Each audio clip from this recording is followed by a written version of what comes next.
Lisa Fry, and this is the first tool that I explored. I went to Khan Academy to kind of see what was out there, and I ended up clicking a button to say try Khanmingo Tools.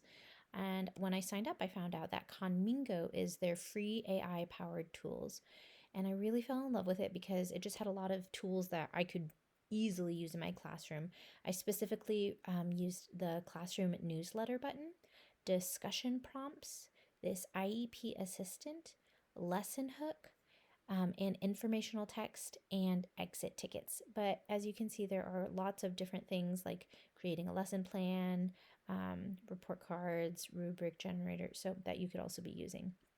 For the IEP assistant, I wrote down just a few things that I was struggling with a student, his strengths and his weaknesses. You don't put any personal information in it, and it protects their privacy. And it just came up with a lot of really great goals that I could use for this student. So let's use a lot of social connection skills for the student, positive reinforcement.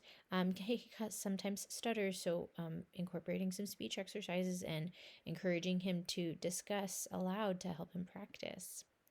Another great tool was the math problems exit ticket.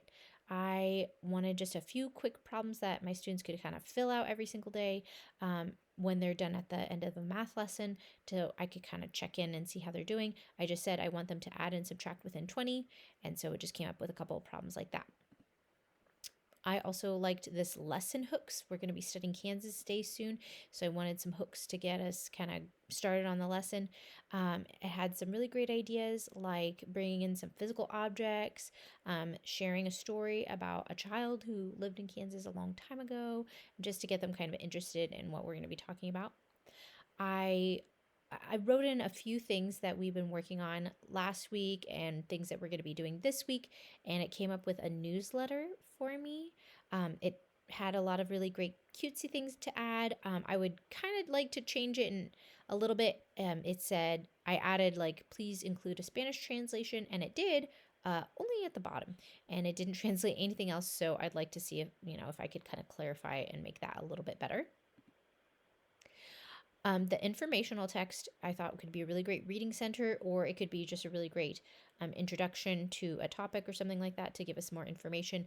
And so I talked about Kansas Day. What can we do to read about it?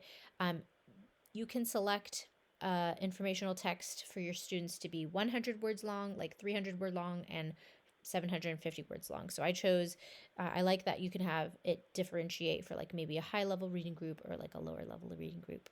And then also I liked this discussion topics we could use to like get started on Kansas Day, or we could talk about it at the end of Kansas Day, and just kind of like dive deeper, like how is Kansas different from other states? What activities would you like to do in Kansas? And then we can kind of explore what are some fun things that we can do in Kansas.